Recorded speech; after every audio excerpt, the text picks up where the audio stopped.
vamos dar início hoje ao capítulo 11, né? Capítulo 11, versículo 1 ao versículo 18, onde nós vimos, né, nas últimas 4 aulas, lá no capítulo 10, o apóstolo Pedro, né, sendo enviado, né, por Deus, ao receber também os servos de Cornélio. Nós vamos ver aqui no capítulo 11 praticamente um resumo. Pedro vai trabalhar 4 exposições, como nós vamos ver no capítulo 11, nesses 18 versículos. Ele vai fazer 4 exposições, praticamente fazendo um resumo de tudo aquilo que nós observamos lá no capítulo 10, né?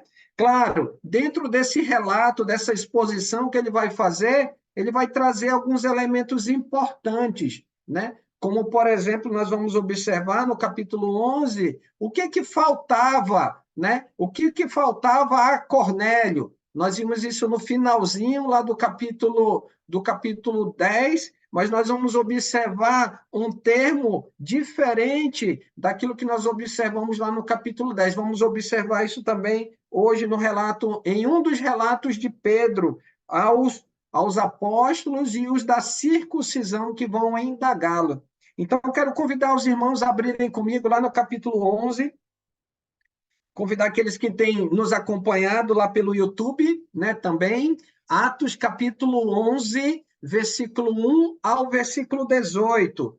Atos capítulo 11, versículo 1 ao 18. E, em suma, nós vamos trabalhar a ideia da defesa de Pedro. Pedro, ele vai, ao desenvolver essa primeira metade do capítulo 11, ele vai se defender, e você vai já entender por quê. Vamos lá. Capítulo 11, versículo 1, diz assim: chegou ao conhecimento dos apóstolos e dos irmãos que estavam aonde? Na Judéia. E aí entenda a Judéia, não só Jerusalém, mas todos aqueles, né, que foram assim levados à palavra. Lembra que quando os apóstolos estavam fazendo curas, milagres lá no templo, haviam pessoas que traziam de cidades próximas, circunvizinhas de Jerusalém.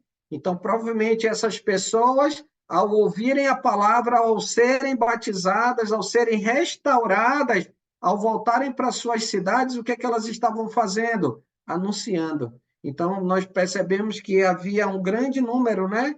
Havia várias partes, além de Jerusalém, na própria Judéia, outras partes onde haviam o quê? Outras cidades, melhor dizendo, onde haviam irmãos, ou seja, discípulos, pessoas restauradas pela palavra. Mas vem uma grande questão, versículo 1, o que chegou ao conhecimento deles? Versículo 1. E o que chegou ao conhecimento deles? O que nós observamos aí no versículo 1? O que foi que chegou ao conhecimento deles? Versículo 1. Um de cada vez. Tinham recebido a palavra. Quem tinha recebido a palavra? Os irmãos. Vamos lá. Os Quem gentios. Através dos apóstolos, os apóstolos que levaram a palavra do Senhor. Isso. Então, os apóstolos são os propagadores. Isso. Certo? No caso, Pedro foi o propagador. Mas quem é que recebeu a palavra, que chegou ao conhecimento dos apóstolos e dos irmãos da circuncisão? Os gentios. Isso mesmo. Olha lá, Lica. Versículo 1, na segunda parte, o que diz? Ó, estavam na Judéia que também aos gentios, ou os gentios haviam recebido o quê? A palavra de Deus. Então, foi esse o conteúdo, né? Foi esse o teor, né? O conteúdo que chegou ao conhecimento de quem? Gentil. Dos apóstolos e dos irmãos, aonde? Na Judéia. Agora, olha um ponto. Quando Pedro, nós vimos lá no final do versículo 48, diz assim, lá no finalzinho do 48, capítulo 10, versículo 48. Então lhe pediram que permanecesse com eles alguns dias.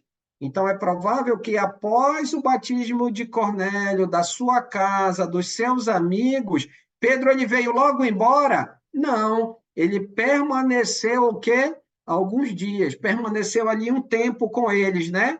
E ao voltar para Jerusalém, observa aí o versículo 2. Quando Pedro volta, o que acontece para Jerusalém? Quando Pedro volta a Jerusalém, o que acontece? Versículo 2.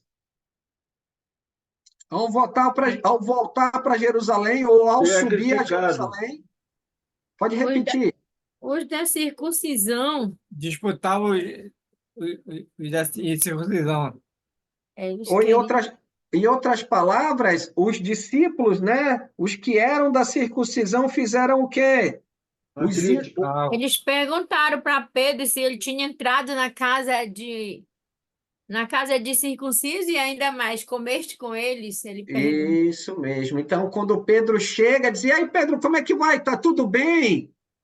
Tá tudo ótimo com você? Você, como é que foi de viagem? Não. O objetivo, justamente baseado no conhecimento que chegou até eles, é que eles foram arguir, né? Eles foram indagar, perguntaram a Pedro, né? E perguntaram o quê? Como a gente vai já observar, que ele fez o quê?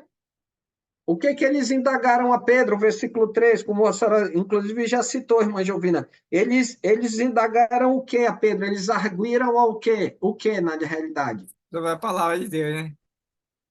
Qual foi o teor da indagação? Versículo 3. É se eles tinham Entrastes... comido, né, entrado na Isso, casa de homens isso, incircuncisos e isso, comido com eles. isso Então era mesmo. isso aí, era confusão, né? Isso, isso. Então, eles perguntaram, né? Perguntaram de maneira enfática, eles, né? Arguíram, indagaram. Entrastes na casa de quem? De homens incircuncisos. E não só entrou na casa, em outras palavras, também, versículo 3, no finalzinho, e comestes com eles. Lembrando que a ideia de comer dá a ideia de quê? De ter o quê com aquela pessoa, com aquela casa, com aquela família. Lembra quando Jesus ele Intimidade. esteve na casa de Levi? Lembra quando Jesus sentou à mesa de Zaqueu?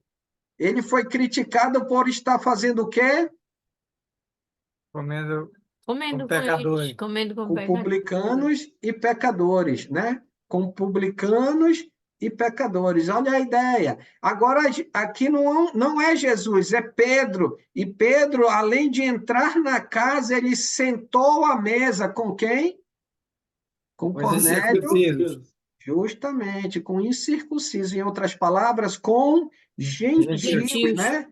Com gentios. E é a partir daqui, né, versículo 4 até o versículo 17, se você está anotando, nós vamos ver o quê? A resposta de quem? A resposta Pedro. de Pedro. Eles levantam a questão, e aí Pedro vai mostrar para eles o quê? O motivo. Arrebatamento. Isso. Aí ele vai fazer a exposição. Olha só o que ele diz no versículo 4, um termo que eu achei muito interessante. Passou a fazer-lhes uma exposição por ordem. Então, o que que Pedro vai fazer? Ele vai explicar, lá na NVI, versículo 4, a expressão utilizada na NVI diz assim: Pedro, então, começou-lhes a explicar-lhes exatamente como tudo havia acontecido. Ou seja, Pedro vai fazer uma exposição de maneira detalhada. E é aqui que nós vamos, né, trabalhar quatro exposições que Pedro, aqui do versículo 4 até o 17, ele vai externar, ele vai comunicar aos da circuncisão, seja os apóstolos, seja os judeus lá, os irmãos da Judéia, conforme ele externa, né, que ele descreve, perdão, lá no capítulo 11, versículo 1. Agora, olha um detalhe. Quando Pedro ele entra, né, que ele entra na casa de Cornélio, né, e lembra lá que ele leva o quê? Quando ele vai com aqueles homens até a casa de Cornélio, ele vai sozinho? Não, ele leva quem com ele? Ele leva quem com ele? 2 de seus funcionários lá, né? Não, esse daí é o que foi Pedro. enviado por Cornélio. Mas quem é que Cornélio, vai? Quem é que vai além dos enviados de Cornélio? Quem é que vai com Pedro? Nós vimos lá que ele leva testemunhas, né? Ele leva Alguns irmãos. Alguns judeus que estavam Isso, com ele ele leva lá, né? irmãos de Jope. Agora, olha, observa aí no capítulo 11, versículo 12. Pedro ele vai detalhar, eu vou puxar esse versículo para cá, só para a gente poder entender o quê? Que Pedro, versículo 4, ele vai passar a fazer uma exposição por ordem, mas essa exposição, ela não é só de Pedro. Ele levou pessoas que também podem comprovar, atestar aquilo que ele está fazendo, o quê? Aquilo que ele está dizendo. Olha só o versículo 12.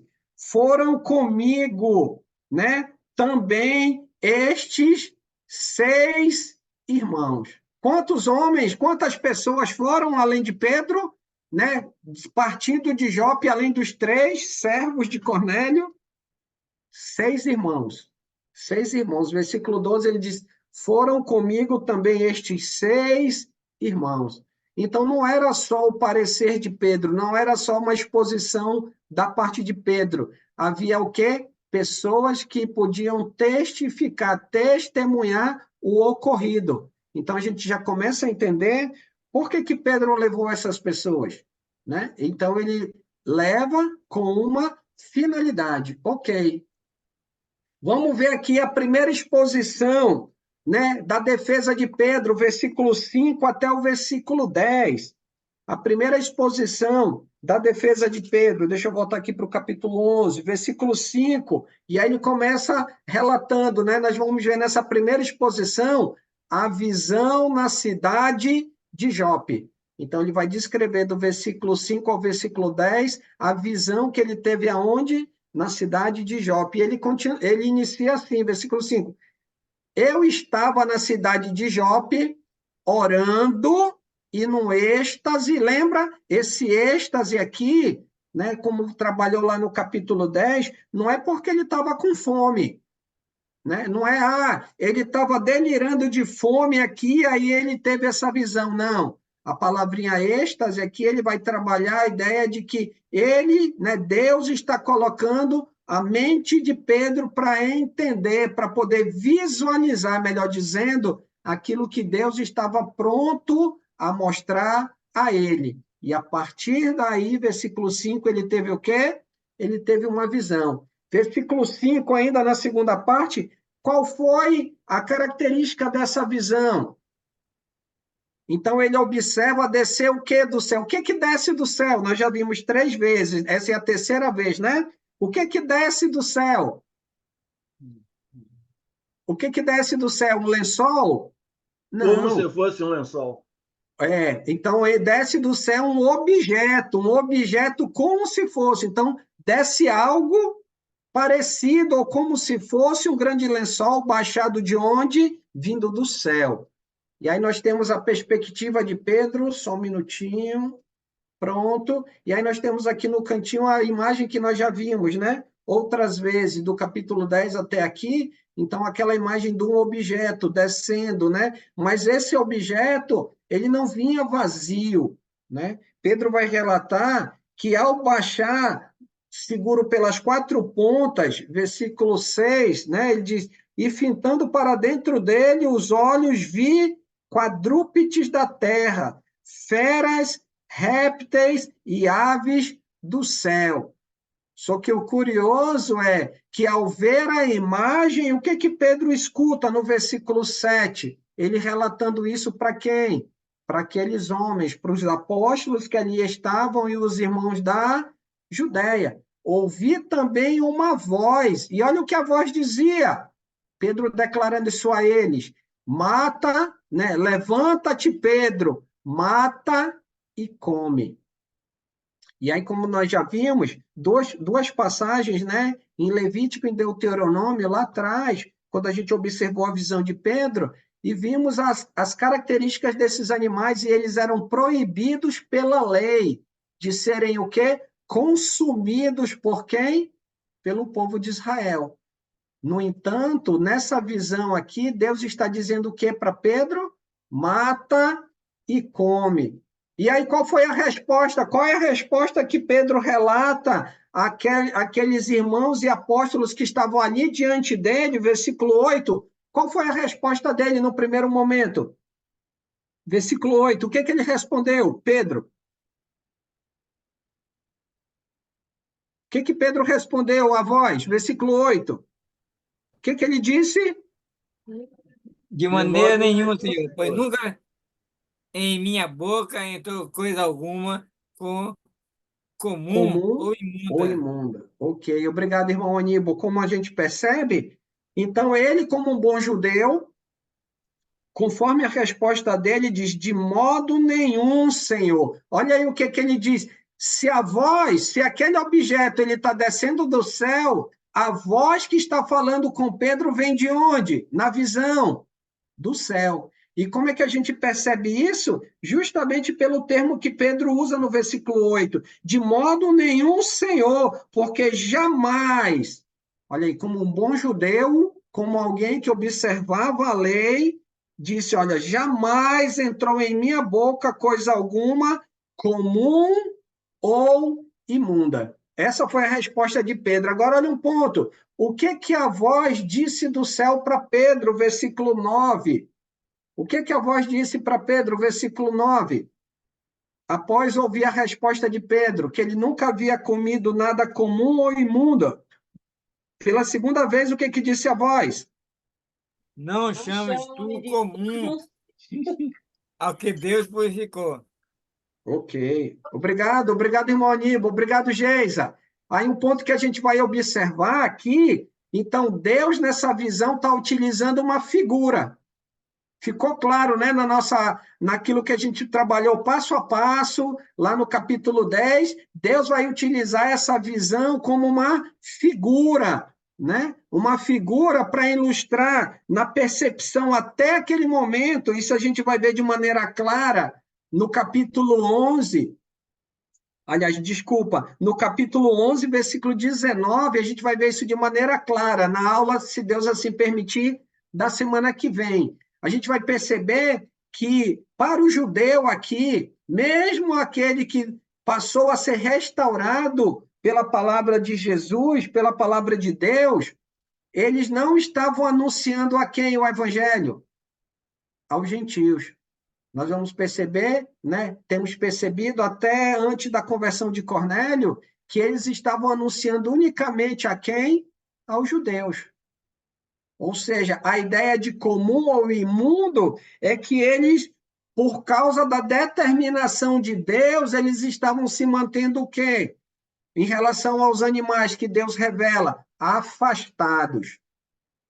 E qual era a postura dos judeus ainda, sem ter o entendimento, em relação aos gentios no que se trata à restauração trazida por Jesus?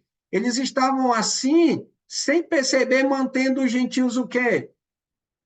Deu para entender? Afastados. Afastados. E agora que tem um ponto. Jesus, ao ser entregue por Deus, lembra lá em Mateus capítulo 28, versículo 19, quando Jesus anuncia a chamada grande comissão, ele disse o quê? Ide por todo mundo, fazei o quê? Ide, fazei o quê? Discípulos Nações. em todas as nações. Ide por todo mundo e pregai, é lá em Marcos, né? Aqui em Mateus 28, 19, ele diz: ide fazer discípulos de todas as nações. Espera aí, mas todas as nações é só os judeus? Não. Não. Então já dá para a gente compreender que no plano restaurador de Deus, por meio de Jesus, o objetivo deles era alcançar quem? Os gentios. No entanto, os discípulos lá de Jerusalém, os próprios apóstolos e aqueles que foram recebendo a palavra no meio dos judeus, não tinham compreensão a respeito do quê? A respeito disso. Só que Deus, no seu tempo, o que ele vai fazer? Ele vai abrir, por meio de quem? Por meio da revelação a Cornélio. Vai abrir para quem a oportunidade, a misericórdia, a graça, a justiça, a restauração, ele vai abrir aos gentios. Então, aquilo que os judeus consideravam comum e imundo, olha só o termo que a voz fala no versículo 9, na segunda metade: ao que Deus purificou, não consideres imundo. Ou seja, como é que Deus oportunizou aos gentios e aos judeus né, a purificação, a restauração, através do quê? Através do sacrifício de quem? Através do sacrifício de Jesus. Não havia o entendimento da parte de quem? Dos judeus, até aquele momento. Tanto é que Pedro, você vai perceber, irmãos, a gente vai olhar num termo mais para frente, que a forma como eles estão perguntando para Pedro não é uma forma pacífica. A forma como eles perguntaram para Pedro, e dá a entender mais para frente, eu vou trazer a ideia dessa palavra, da ideia que eles estavam assim com os ânimos, realmente eles estavam transtornados, não com raiva, mas a postura, o termo que Lucas vai descrever, vai mostrar justamente que eles não estavam satisfeitos com a prática, né, nesse início, antes da exposição de Pedro. Antes da exposição de Pedro, eles não estavam satisfeitos pelo que aconteceu aonde? Lá em Cesareia. Nós, quando lemos assim de maneira corriqueira, corrida, fazendo uma leitura rápida, sem dar uma olhada nos detalhes, eu até comentei com os irmãos no início, que eu tenho aprendido, eu tenho observado coisas que no texto antes eu não tinha prestado atenção. E aí é isso que eu também gosto de trazer para compartilhar com vocês. Então, o que a voz disse, o que Deus purificou, né, não deve ser considerado comum. Vamos lá, continuando. A segunda exposição, como o próprio Pedro diz, que ele vai trazer uma exposição em ordem, olha a segunda exposição, versículo 11 até o versículo 12, né? E aí a gente vai perceber a chegada dos servos e a palavra do Espírito. Olha o versículo 11. Eis que na mesma hora do quê?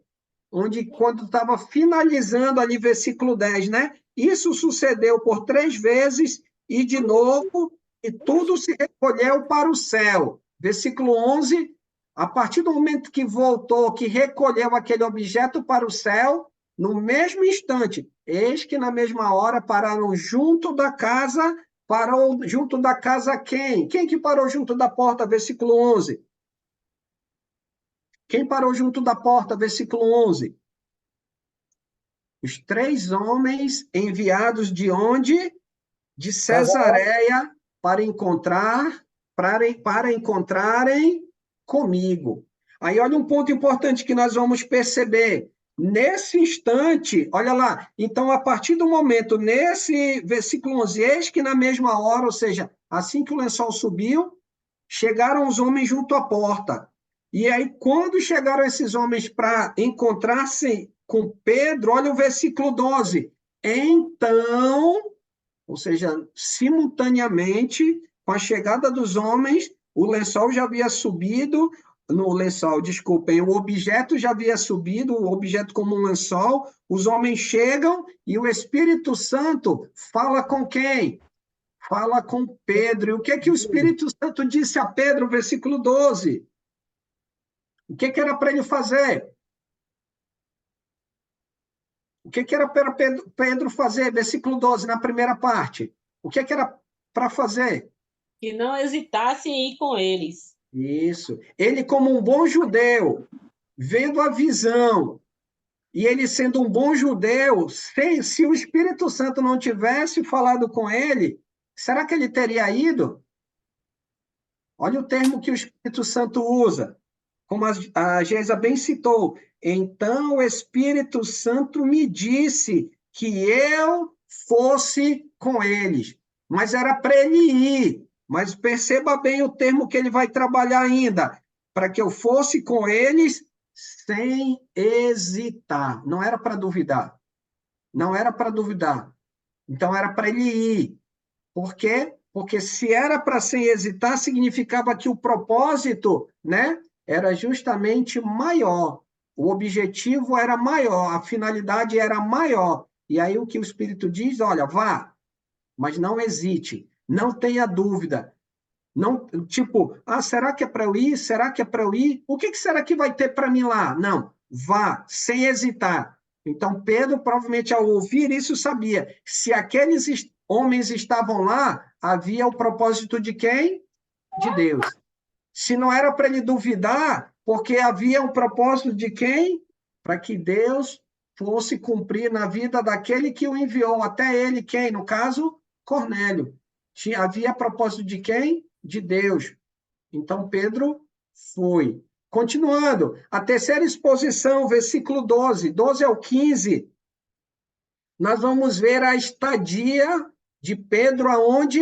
Na casa de Cornélio. Olha lá, versículo 12, logo na segunda parte, e entramos na casa daquele homem. Agora, olha um ponto que nós vamos observar, é que ao entrarem na casa daquele homem, ou seja, de Cornélio, o que Cornélio relatou? Versículo 13. Qual foi o relato de Cornélio? Por que Cornélio mandou, né, esses 3 homens, os soldados, os 2 servos, os 2 domésticos, até Pedro, até Jope? Por que ele fez isso? Versículo 13. Ele contou o quê para Pedro? E Pedro vai relatar isso a quem? Aqui aos homens, no caso, os apóstolos e os irmãos. E ele nos contou como vira o anjo em pé à sua casa e que lhe dissera, envia a Jope e manda chamar a quem? Manda chamar a Simão, por sobrenome Pedro. Não foi da cabeça de Cornélio chamar a Pedro. Deu para entender?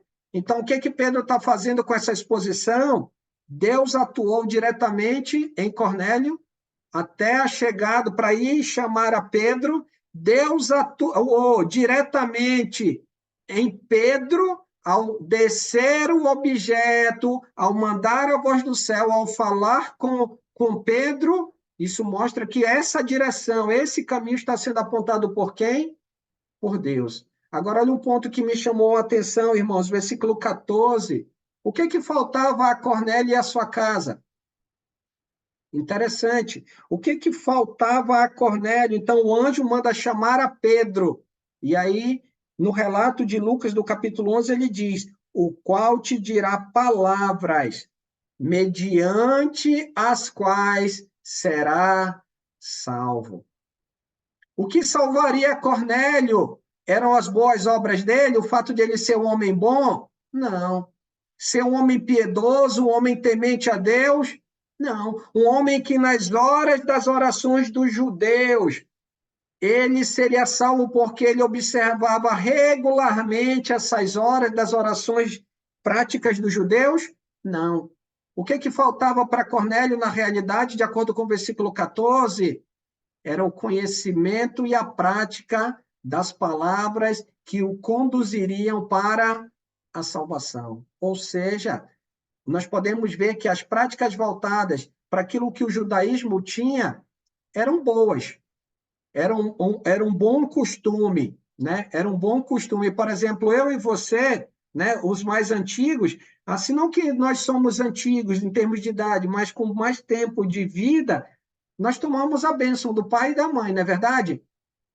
Como respeito, né? Mostrando zelo, amor. Os mais jovens, muitas vezes, não são direcionados para isso e não têm esse costume.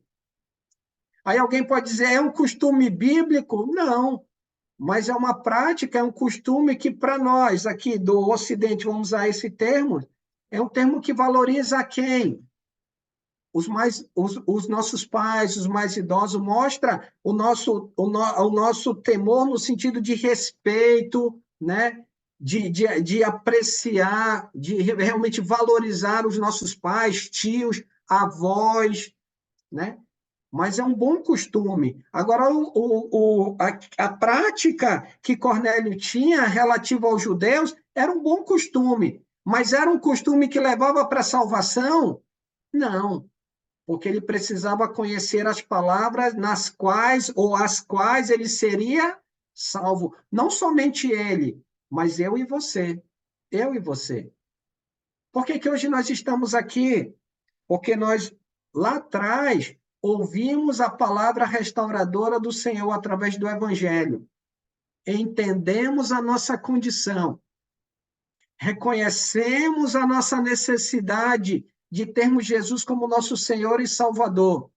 Decidimos nos deixar para trás os nossos pecados e as práticas né, que não condizem com a vontade de Deus.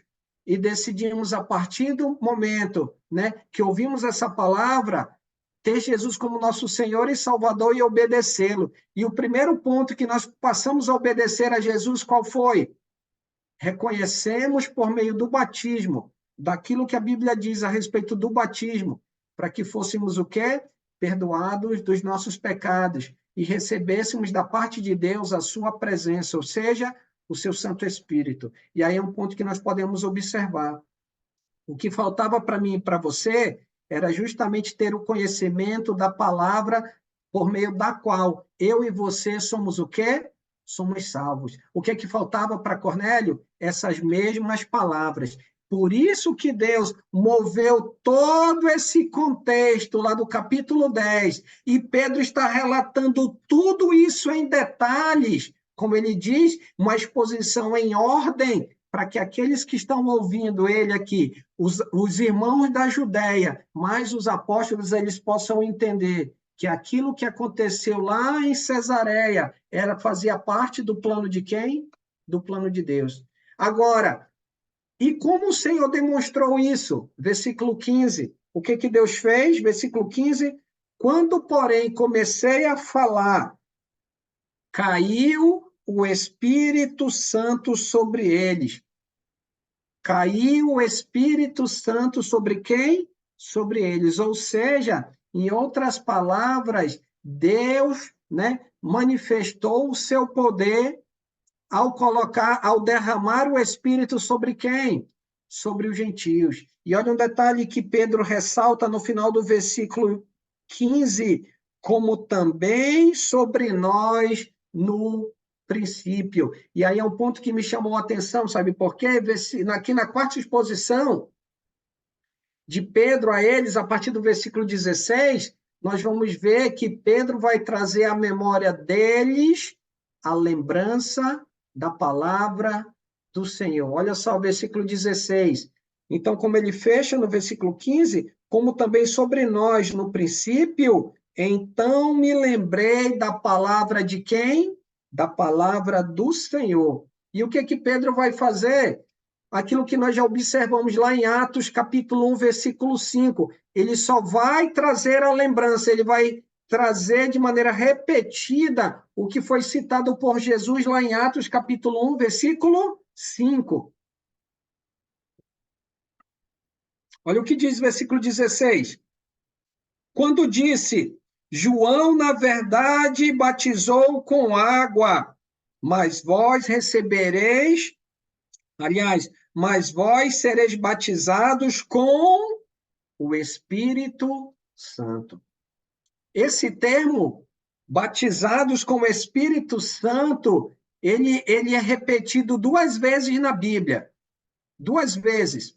Atos capítulo 1, versículo 5, quando o próprio Jesus cita, né, que eles vão receber a presença do Espírito, batizados com, não é batismo do, é batismo com, ou seja, Deus ele derrama. E a segunda é aqui no capítulo 11, versículo 16, quando Pedro ele está levando, ele está se defendendo e cita o quê? A promessa de quem? A promessa de Jesus. Como nós vimos, lá no capítulo 1, versículo 4, se os irmãos quiserem anotar, Jesus, ao declarar para eles, antes de dizer que eles seriam batizados com o Espírito, ele disse que era para que eles esperassem em Jerusalém, para que eles permanecessem em Jerusalém, mas que esperassem a promessa do Pai. E qual era a promessa do Pai? Versículo 5 do capítulo 1, ou aqui do capítulo 11, versículo 16, qual é a promessa do Pai? Que eles receberiam, que eles seriam batizados com o Espírito Santo. Essa era a promessa do Pai. E o que Pedro está dizendo? Então me lembrei da palavra de quem? Da palavra do Senhor. Deus ele cumpriu na vida dos judeus, no caso Pedro e os demais, que receberam a presença do Espírito, né? E agora no capítulo 10, o que Deus fez? Fez do mesmo jeito. E do jeito que ele fez no capítulo 2, ele fez no capítulo 10. Ele derramou, ele batizou. Por quê? para mostrar para os judeus que também aos gentios foi dado o quê? A oportunidade de serem restaurados por quem? Pelo Senhor. Se Deus não tivesse feito isso, é provável que eles não tivessem anunciado a quem? Aos gentios. E aí, para fechar, versículo 17, olha o que ele diz: pois se Deus lhes concedeu o mesmo dom que a nós mesmos outorgou, que a nós nos outorgou quando cremos em Jesus, olha o que Pedro vai comentar, que a promessa de Deus também é para quem? É para os gentios. E o que Pedro coloca? Qual foi a posição, qual era a opção de Pedro no versículo 17 diante disso? Diante da vontade de Deus, diante do propósito de Deus, diante daquilo que Deus determinou. Qual era a opção de Pedro naquele momento, lá na casa de Cornélio? Ao ver o que ele viu, qual era a opção de Pedro? Versículo 17, na segunda parte. Qual era a opção de Pedro? Considerar que eles eram seguidores de Jesus que Isso. tinham recebido o Espírito Santo. Isso, era considerar que para os gentios também tinha a promessa de quem? Ele não De tinha receber. opção, né? Isso, esse que é o ponto. Então, ele viu lá, versículo 17, lá no finalzinho, ele diz, quem era eu para resistir a Deus? Deu para entender? Quem sou eu? Apóstolos, né? Claro que eles não iam se um chamar o outro de apóstolo porque não era um cargo, né? Era uma funcionalidade, eles eram enviados, né? E é também aos irmãos. Então, quem era eu para resistir a Deus? Ele não era ninguém. Comparado a Deus, quem era ele? Ou eu ou você para resistirmos, para nos recusarmos em cumprir a vontade de Deus, ou o plano de Deus, ou em anunciar a palavra restauradora do Senhor. Então, olha a opção de Pedro. A ideia era que era necessário que tudo aquilo acontecesse. Por quê? Porque essa era a vontade de quem? Essa era a vontade de Deus. Continuando no versículo 17, como ele diz, quem era eu para que pudesse resistir a quem? A Deus. Agora, olha o ponto. Qual era a opção dos outros? Sejam dos outros apóstolos, sejam dos irmãos da Judéia. Qual era a opção deles? Deu para entender? Deu para entender? Será que eles têm condições de resistir à vontade de Deus? Não, de modo nenhum. Tanto é, irmãos, olha só, no versículo 18, na primeira parte, aqui que vai mudar. Com essa argumentação de Pedro, que a mente deles, ela vai mudar. Sejam dos outros apóstolos, sejam dos irmãos da Judéia, porque observa comigo, no versículo 18, e ouvindo eles estas coisas, o que fizeram ao ouvir a exposição de Pedro? Fizeram duas coisas. A primeira Apaziguaram, coisa, né? E glorificaram. olha lá, e aí que está o ponto. Se eles apaziguaram, significa que antes da argumentação, antes da exposição de Pedro, eles estavam apaziguados? A mente deles estava em paz?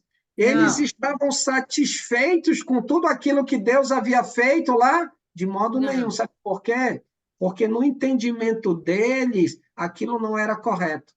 No entender deles, na mente deles, aquilo não tinha sido correto. Por quê? Olha só, eu fui pesquisar o sentido da palavra apaziguar no original. Eles ficaram quietos, sem argumentação, sem palavras, porque é provável que Pedro, ao expor, eles estavam agitados.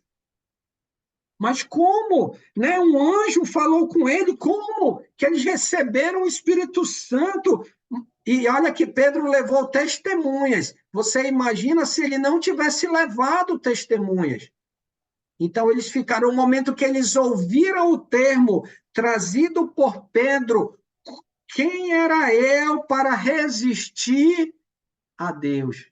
E o que eles estavam fazendo? Provavelmente, aqui no texto, a gente não consegue visualizar. Mas quando nós olhamos o termo descrito por Lucas, que eles, ao ouvindo eles estas coisas, eles se apaziguaram, ou apaziguaram-se, ou seja, eles ficaram quietos. É como se eles estivessem, a cada exposição de Pedro, eles estivessem se colocando contra, ou havendo murmúrios, ou havendo críticas, mas baseado no quê? No pensar deles, no entendimento deles. E aí eles passaram a ficar o quê? Quietos. Olha um outro ponto. E aí, como você bem colocou, Nica, no versículo 18, na segunda parte, depois que eles se apaziguaram, ou seja, depois que eles ficaram quietos, eles chegaram à conclusão que eles também não podiam resistir a Deus, o que eles fizeram? Eles louvaram a Deus. Eles reconheceram que, de fato, essa era a vontade de quem? Essa era a vontade do Senhor. Aqueles homens, Cornélio, sua casa e seus amigos, eles realmente, Deus chegou até esse ponto e eles entenderam o propósito, o porquê de Deus fazer isso, e entenderam que, a partir dali, cabe a eles anunciar para quem? Para outras pessoas, anunciar para o mundo, anunciar para aqueles que ainda não conhecem a vontade de quem? A vontade do Senhor. Versículo 18 continua dizendo, logo, olha a declaração deles no final do versículo 18. Então, eles, ao se apaziguarem, ao louvarem a Deus, a glorificarem, darem glórias a Deus, olha lá, afinal, ele diz no 18, logo, também aos gentios foi por Deus concedido o arrependimento para a vida. Ou seja, a partir daqui, eles reconhecem que aos gentios também é dado o quê? A restauração, o arrependimento para a vida. Eles não estavam caminhando para a vida, os gentios, por causa das suas práticas, mas Deus oportunizou por meio de Cornélio, da sua casa e dos seus amigos, e a receptividade que eles tiveram à palavra restaurada, a palavra restauradora, o que eles fizeram? Deus enviou o Espírito. E nós vimos isso também lá. Não bastava só o envio do Espírito, eles também foram o quê? Versículo 47 do capítulo 10, as palavras de Pedro. Porventura pode alguém recusar a água para que não sejam batizados estes que, assim como nós, receberam o Espírito Santo? E ordenou que fossem batizados em nome de quem? Em nome de Jesus. O fato de eles terem recebido o Espírito Santo não eximia de receber o quê?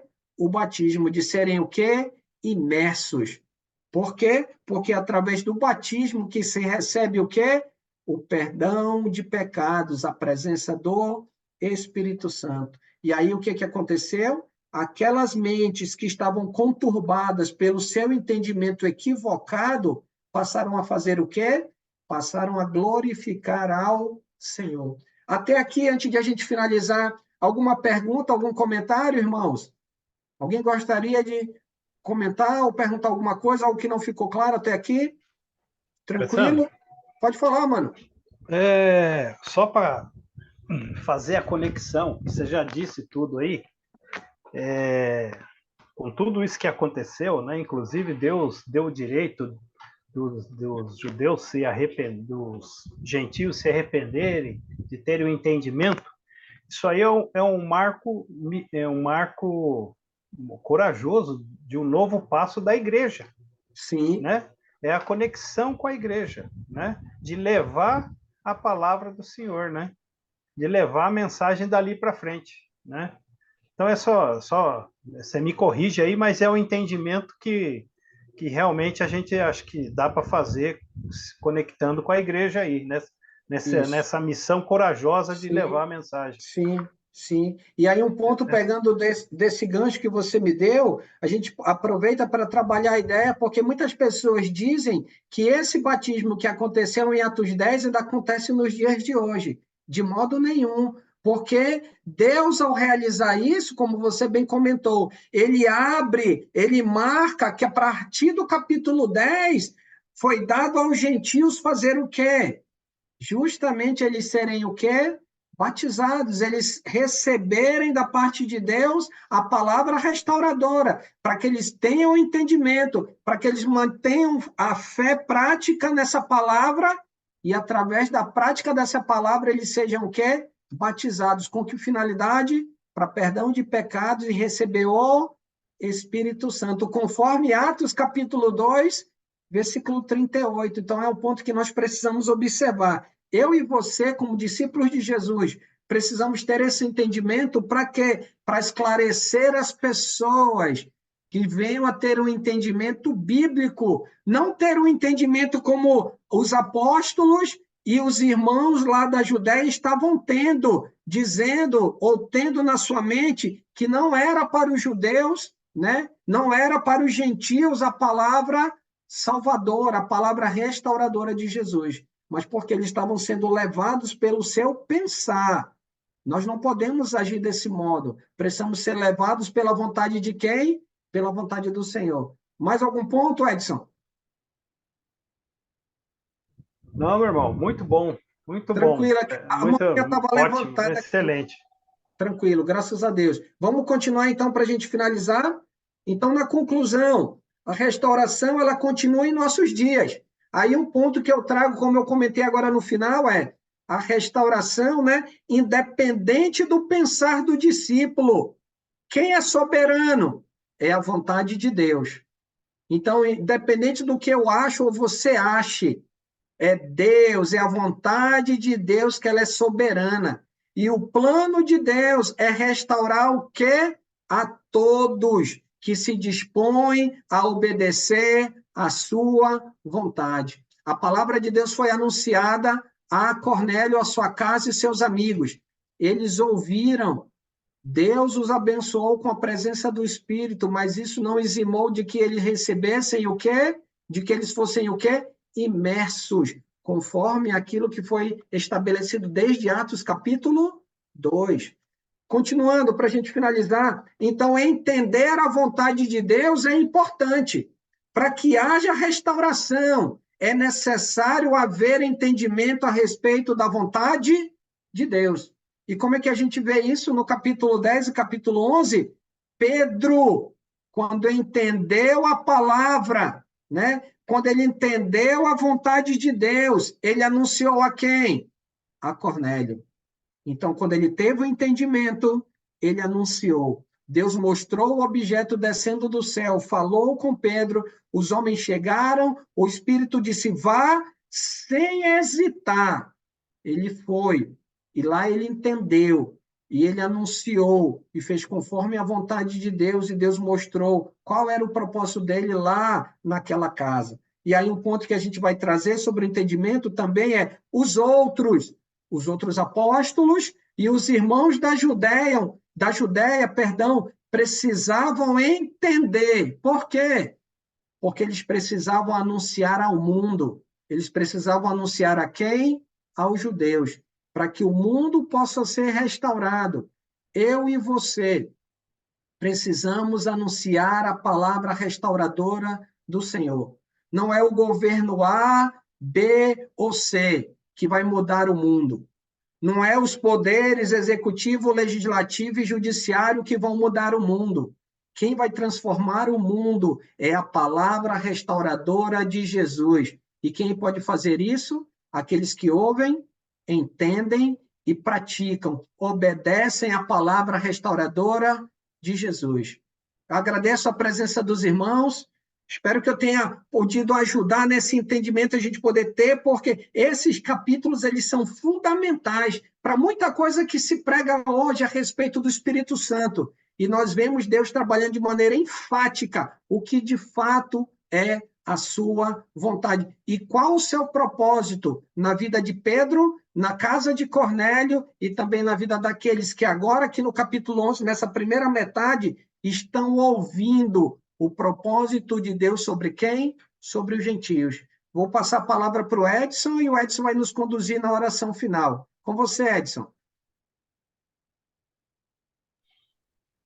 Amém, amém. Meus amados, muito edificante essa mensagem de hoje, né, o estudo desse capítulo 11. Então vamos orar ao nosso Deus e agradecer por todo esse amor e carinho que Ele tem por nós. Querido Deus, amado Pai, Senhor, grande eu sou, agradecemos, Senhor, diante de Ti, e nos achegamos, Senhor, por nenhum mérito nosso, e sim pelo Seu Filho amado que morreu por nós e nos permitiu, Senhor, que o Senhor pudesse receber a nós próximo a Ti, Senhor. Pai amado, Pai querido, Senhor, agradecemos o meu estudo de hoje, que o Senhor abençoou o irmão Alessandro com toda essa mensagem, explicação clara, Pai, para que pudesse ter o entendimento de tudo que nós estamos aprendendo, Pai. Pai amado, Pai querido, agradecemos pelo dia de hoje, por estarmos juntos aqui, aprendendo da Tua palavra, Senhor, nos edificando, Pai, e sabemos que isso só é possível, Senhor, porque o Senhor nos permite, porque o Seu Filho morreu por nós naquela cruz do Calvário, Pai. Pai amado, Pai querido, agradecemos pelo dia de hoje, pedimos por saúde, por todos os irmãos que estão em dificuldades, que atravessam momentos difíceis, por doenças severas, por momentos em famílias com dificuldade, seja qual for, Senhor, nós entregamos aqui este pedido, esse clamor, Pai. Pai amado, Pai querido, nos dê uma noite de descanso, uma noite de repouso, que nós possamos restaurar toda a nossa saúde, todas as questões de conforto, de coração, Senhor. E também, Senhor, nós queremos também, Senhor, agradecer, porque o Senhor é o único que nos alimenta, o Senhor é o que nos dá saúde, que nos cura, que nos permite ser o que nós somos diante de Ti, diante do Teu Filho, Pai. Pai amado, Pai querido, que amanhã tenhamos um dia de saúde, um dia de luta, um dia de entendimento em tudo que o Senhor colocar em nossa frente, Pai. Pai amado, Pai querido, agradecemos a presença e pedimos por todos os irmãos que estão aqui hoje, que participaram, e aqueles também que não puderam estar, Pai. Mas que o Senhor, através do Espírito Santo, abençoe a todos, Pai. Oramos também, clamamos, Senhor, por todas as famílias da Igreja de Cristo, Senhor. Nós pedimos tanto, Senhor, por todos os irmãos, tanto desse país como os de fora, Senhor, pelos pequenos irmãos da África que sofrem muito, Senhor, pelos irmãos que sofrem perseguição no mundo. Nós queremos também, Senhor, entregar por isso também, Senhor, porque nós sabemos que nós dependemos muito de Ti, Pai. Pai amado, Pai querido, agradecemos tudo isso e entregamos esses pedidos sempre no nome do Seu Filho amado Jesus. Amém. Amém, Senhor. Obrigado, mano. Obrigado, irmãos. Amém. Boa noite a Obrigada, todos. Sandro. Obrigado, irmão. Obrigada, Sandro. Alessandro. Boa noite, Ju, seu Hélio. Boa noite, seu gente. Lindo. Boa noite a todos. Seu Seu Lindo. Lindo, Um abraço para a dona Tereza, Flora, São Sergiano. Tereza, Renato. Boa noite, Alessandro. Maria Helena. Boa noite, Helena, Ju. boa noite. Seu Sergião. Boa noite, Peri. Boa noite, Peri. Câmbio. Boa noite, irmão. Vamos Nos organizar orando pelo esse senhor, bolão. seu Sergião, dona Giovina, seu Aníbal. Boa Boa noite. noite, Seu Edson. Luísa, dona Cleonice. Lica, boa noite, Lica. Boa noite, mano. Um abraço da dona Arthur. Eu sei que o senhor não pode dar, só Irmã fale pra Maria, ela. boa noite. Chave, tia Luísa, até amanhã, tia Luísa. Maria Boa Helena. noite, seu Chaves. Pega aquele mingau de banana, tia Luísa. Boa noite. Poxa, Sandro, guarda pra mim, Irmã mingau de Helena. banana. Boa noite, irmã. Os irmãos todos. Boa noite, irmã Boa Cleonice. noite. Boa noite, Chave. Deus abençoe. Boa Boa noite, pessoal. Claudemir, irmã Francisca. Boa noite. Boa Irmão noite. lindo.